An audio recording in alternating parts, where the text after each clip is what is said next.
então a região do palácio, então a piscina, o Vale do Cedron, okay? A fonte de Jerusalém, do Gihon, o Vale do Tirpion, e aqui são os palácios representados, o palácio final está ali aqui, e o Ofélia, onde está o primeiro templo, e depois o túmulo de Hula, o segundo templo. Aí é completamente moderna hoje, a cidade tal qual, ela é um pequeno umbigo só aqui, ó, cidade. Termina com uma mesquita lá em cima, eu acho que essa é a última. Ok. Você vê todo o trabalho é para encontrar traços. Então hoje, na perspectiva, a partir de Israel, desse trabalho de arqueologia, é dizer que tudo que era enigmático, no sentido de descobertas que provassem que a estrutura de Davi era verdadeira, hoje não há dúvida dessa perspectiva de que Davi foi um personagem importante, unificou realmente, construiu também, tem todos os dados de uma tecnologia importante dessa época, e isso nos remonta ao século XI, não antes, XI, mas aí que a Bíblia vai reconstruir, porque no fundo o nosso texto nasce no século IX, enquanto texto, organização, que vai ser purificado mais tarde. No século IX nós temos bons textos já. Então esse é um período importante. Vendo esses traços aí, hoje se assegura que a história bíblica é uma história. Ela vai depois, agora então, uma vez que Davi constrói isso aqui, constrói a cidade, unifica, cria uma cultura de norte a sul, unifica um povo, esse povo vai começar a contar a sua história, mas ele não vai contar a partir de Davi. Ele vai falar de onde veio Davi. Davi veio então de Belém.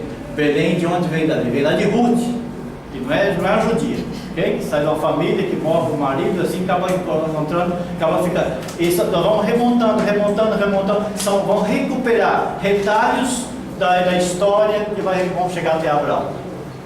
Essa história é reconstituída na memória do povo. Ela não é falsa, ela não quer ser histórica, mas ela não é falsa de forma alguma.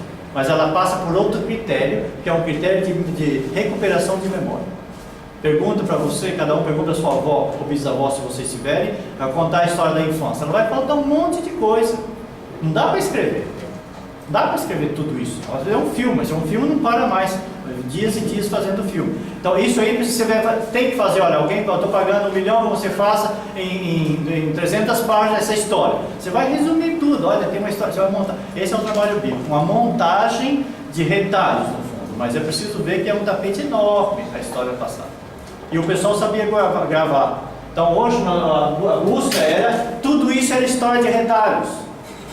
Só a partir do sexto, sétimo século, que sim temos então coisas verdadeiras. Não, agora a gente salta para o século XI. Então o fato de não encontrarmos coisas aí no XII não quer dizer que não tenha existido. A pesquisa não vai parar aí, mas uma vez que todo o complexo de Davi estiver claro para todo mundo e bem provado, então vai se buscar de onde veio esse Davi, essas histórias contadas por Davi, cananeus, quem é os cananeus, jebuseus, quem é os jebuseus, o que está por detrás de tudo isso, os deuses que vão se encontrar, ok? Então esse é um trabalho que talvez não é para a nossa geração, mas pelo menos para a nossa geração tem esses dados hoje aí. E quando se olha lá, por isso que eu sempre insisto, voltar na mesma pedra, olhar a mesma pedra, fixar, porque pode ser que ela está falando alguma coisa. Tem esse aspecto. Uma vez que se familiariza, você vê que tem uma lógica. Locais, a distância, a altura, a altitude, tem lógica lá. Então essa é a vantagem de visualizar esses dados, ok? Que ajuda. Tá bom, alguma questão? Eu vou perguntar para o senhor, não tem nada a ver não, mas é sobre a arqueologia. Eu vi um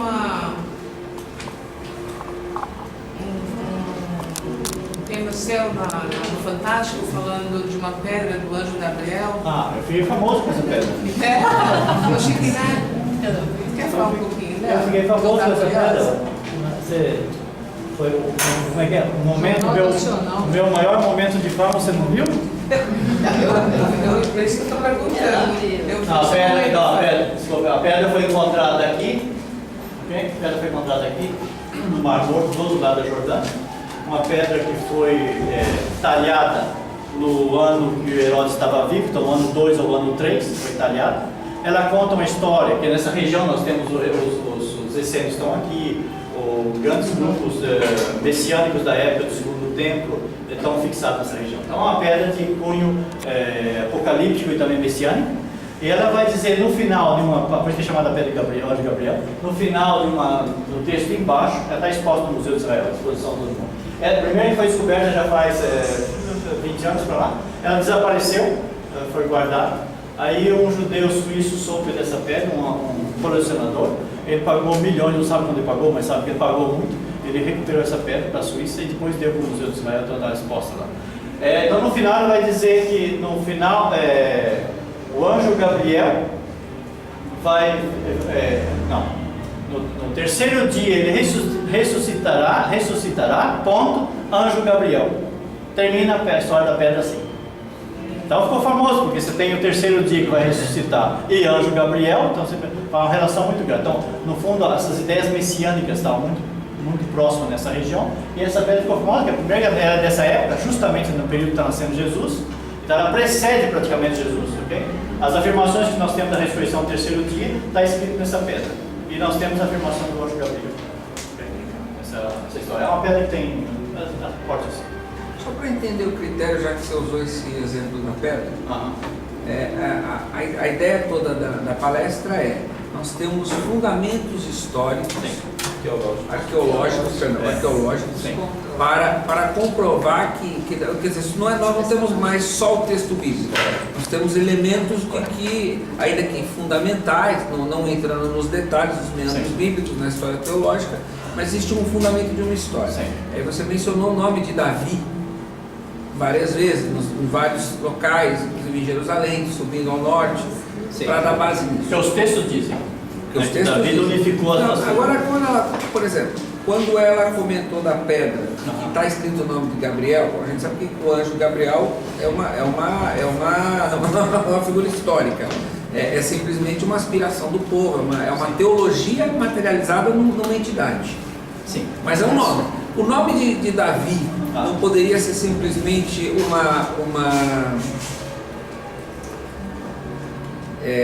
da mesma maneira que, por exemplo, o autor do livro de Mateus não foi Mateus, existe quem escreveu sob a autoridade de Mateus.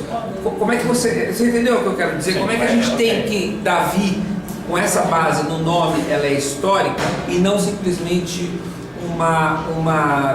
vamos dizer assim, uma deferência a essa autoridade? A questão é a seguinte: dado que na tribo de Dan, no ano 840, você vai encontrar um rei que vai tomar o reino do norte e o reino do sul.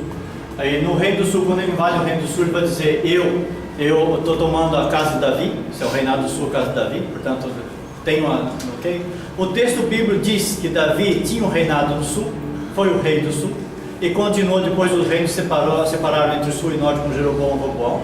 Então a pedra indica uma coisa do ano 840, diz que é uma coisa que vem do passado, e nós estamos só 200 anos anterior, então você tem muita relação entre o nome que a memória guardou e que o texto bíblico diz, e que a bendita pedra também está escrita depois. Então você tem uma correspondência muito próxima entre o fato bíblico e o fato encontrado. Que o Davi pode ter outro nome, pode até encontrar outro nome, mas as evidências agora correspondem para dizer que o texto tem razão. O que os autores estão trabalhando agora é o que nos anos 90, 60, 70, 80, é que nós não nos importávamos com a descoberta arqueológica. Não importa o que você descobre, eu acredito e acabou. Okay? Então, não importa se você vai dizer que Salomão não existiu, existia. A inteligência de fé, a seriedade de fé exige que você pense. Não é tudo assim, dessa maneira. A fé tem que fazer perguntas. Então, agora, se você fizer perguntas, não tinha muito o que responder. O fato de não encontrar nada não quer dizer que não tenha existido. Mas se você ainda encontra, você ganhou muito. Então, vale a pena o esforço, sobretudo para aqueles que vale a pena o esforço, porque o esforço está trazendo fruto que resolve o problema da pergunta. Então, se você não me mostra, eu não acredito. E agora eu estou te mostrando. Você vai fazer agora com esse negócio, ok? Então, quer dizer, o povo não inventou uma história, o povo viveu uma história. Essa é a diferença. O povo viveu uma verdadeira, uma real história. O texto contou e a arqueologia está mostrando que o texto realmente falou a verdade. Melhora muito. Tem a questão da unidade do norte com o sul, que foi uma das coisas que Davi fez, a votação do reino. E aí a gente vê que tem essa prova arquitetônica de que a mesma construção que havia no norte havia no sul. A unidade não é só religiosa, mas tem uma unidade cultural arquitetônica também. Então tem um outro dado arqueológico que prova que de fato havia unidade entre as duas regiões, que pode ter sido feito por Davi. O que é interessante, então, vários elementos convergem. Você encontra o mesmo tipo de construção, o mesmo tipo de cerâmica, e você não encontra a mesma na costa, na região costeira, porque tinha os filisteus e eles viviam de outra maneira. Aí você vai outra vez, você encontra aquela história da carne do porco. Todos comem carne de porco e de repente esse pessoal aí não come carne de porco. E esse pessoal corresponde ao texto bíblico. Okay? Ou então eles não fazem imagem, o texto diz não construir imagem. De repente, lá do Êxodo, de repente você encontra um pessoal que não usa imagem, os outros usam do lado, no mesmo período, hein? Não é que nós estamos falando de período diferente, estamos falando do século X, XI, encontra essas caixas de carregar os representantes sagrados dos povos, e cada um com suas caras aí. De repente você encontra o mesmo que carrega também, mas não tem. Então você mostra que tem um comportamento que é diferenciado do comportamento dos outros. Desculpa, então, segundo. Professor, o senhor fez a referência dos primeiros capítulos de Gênesis. Sim. A ideia que é um patrimônio cultural nesses primeiros capítulos, né, da região. Da humanidade. Da humanidade. Daquele período. E os israelitas desenvolvem. Né? A enculturação é um dado fundamental na história da religião. Perfeito.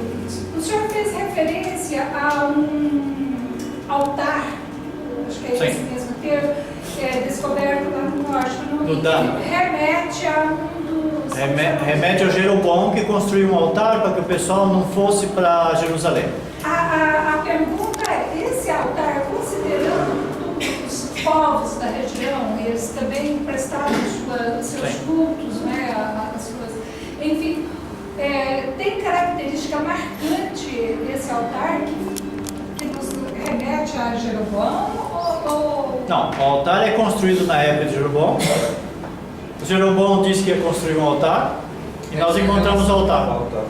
Ele tem mesmo a distribuição do lugar de fazer o sacrifício, com as pontas, como um altar clássico, tipicamente um altar da época. Nós vamos encontrar o mesmo em Betel, nós vamos encontrar em Shiló, vamos encontrar em Shechem, vamos encontrar os mesmos, ok? É o mesmo altar. E esse altar tem imagens?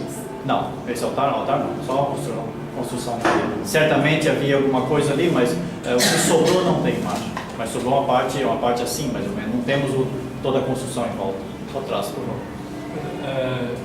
A partir da sua colocação, nós podemos assim concluir a importância da arqueologia bíblica para a própria exegese. Absolutamente. Sem a relação da arqueologia bíblica com os textos e a tradição oral, é impossível fazer uma boa exegese e, sobretudo, a hermenêutica.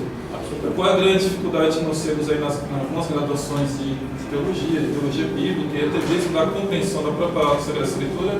É essa, que ainda o povo ainda quer usar um método hermenêutico ultrapassado, uma exegese que não contempla nem a cultura judaica, muito menos aí a própria arqueologia bíblica.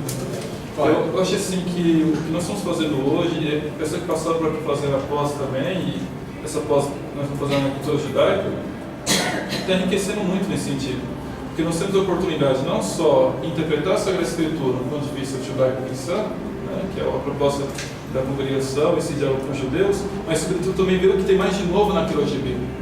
Se a gente vai em algumas graduações, isso não tem ainda. Né? Existe um grande obstáculo, um grande medo de abrir para o novo.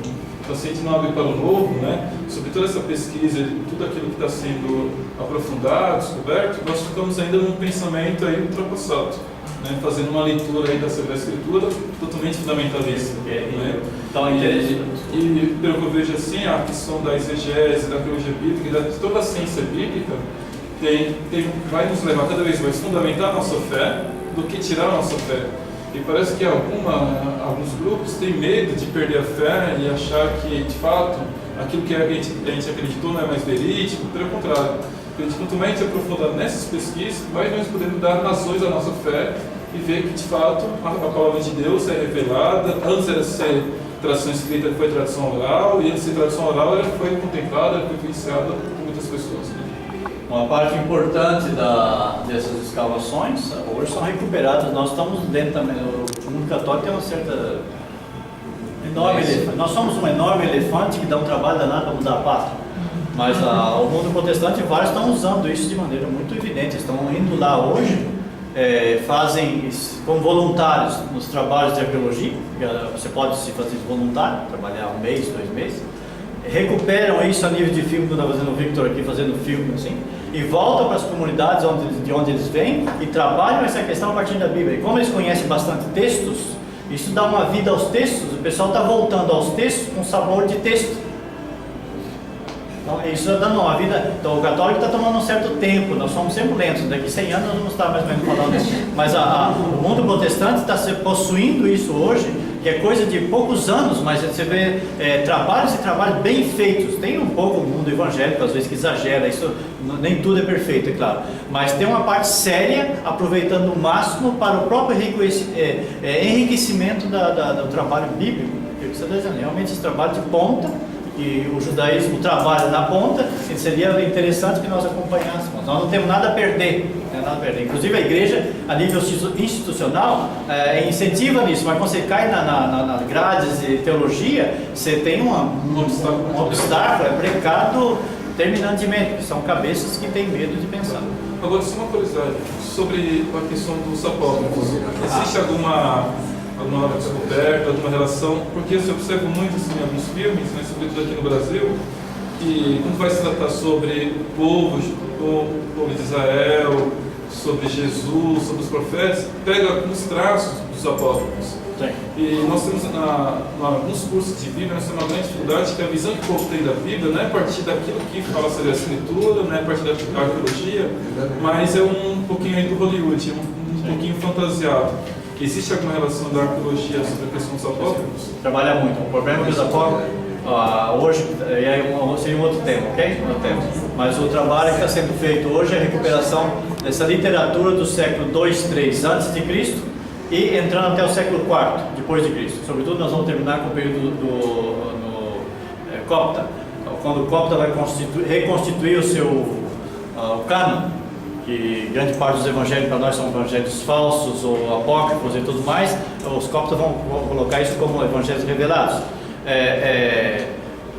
E isso torna hoje muito importante. Você acaba lendo a nossa estrutura de fé a partir desse elemento também que nós tínhamos esquecido na história e que hoje é importante. Portanto, hoje é uma coisa recente, mas está sendo hoje revelado cada vez mais. E outro elemento novo que está aparecendo é o trabalho que está sendo feito a partir da língua do siríaco e sobretudo o georgiano. Como a igreja ela era controlada nos primeiros séculos pelo Império Romano e quem escapou até na Armênia, naquela região da Armênia, não era controlado por Roma, há um cristianismo importante que permaneceu numa língua não trabalhada. Então hoje está sendo recuperado. Poucos especialistas do mundo estão traduzindo, primeiro estão trabalhando, depois estão recuperando uma nova, não é um novo cristianismo, mas uma parte importante do cristianismo ignorada pelo Ocidente de maneira importante, justamente a partir dos apócrifos. Sim. Professor, a gente pode pensar que o magistério segura um pouco essa discussão? Ou não tem nada a ver? Não. Os teólogos sim. Os teólogos? A tradução Ok, eu tenho que fazer uma diferença. Ok, eu tô dizendo assim, hoje existem documentos, depois do Dei Verbo, sobretudo do Dei Verbo, insistem enormemente para a seriedade científica do trabalho de fé, da reflexão teológica, em todas as dimensões. Isso a nível de documento. Nós temos os bons documentos que auxiliam nesse sentido. Os trabalhos mesmo, os trabalhos oficiais da igreja, eles vão a fundo hoje nas pesquisas atuais, quer dizer, contemplam todos os avanços científicos. Quando isso cai para traduzir isso em termos de teologia, em termos de ensinamento, em termos de pedagogia, aí nós barramos, porque aí é um senhor que já deu aula faz 50 anos, ele usa o mesmo caderno velho que ele usava nos anos 50, ele não vai fazer um caderno novo agora. Então, esse é o problema. Okay? Mas os documentos estão bons, os documentos são bons. Nós podemos hoje muito bem evoluir a partir já do que temos. É claro que se eu evoluíssemos um pouco mais, os documentos viriam outros melhores. Nós temos documentos de ponta, nós estamos longe de chegar à aplicabilidade dos documentos. Um exemplo disso pode ter um documento que é sobre a questão da interpretação da Sagrada Escritura na igreja. Sim. E contempla toda a questão da exegese rabínica, não é? E você pega a grade da teologia, quando vai se tratar na questão de hermenêutica, os professores não trabalham isso. Eu não sei se é por falta de conhecimento Sim. ou porque Dois. medo, não é? Dois. De conta com a sua linha ideológica. Porque ou não teológica. conhecem, tem medo. Paramos aqui? Tá bom? Boa noite.